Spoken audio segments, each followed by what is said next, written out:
அட்டகத்தி எதிர்நீச்சல் இதற்குத்தானே ஆசைப்பட்டாயா பாலகுமாரா? முண்டாசுப்பட்டி போன்ற படங்களில் நடித்து பேசப்பட்டவர் நடிகை நந்தியா ஸ்வேதா.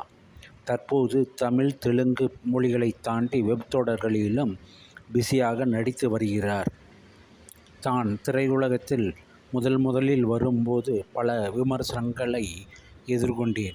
அதையெல்லாம் பொறுமையாக கையாண்டதால் தன்னால் தற்போது தாக்கு பிடிக்க முடிந்துள்ளது என்றும், பல வெற்றி படங்களை தவறவிட்டது உண்டு.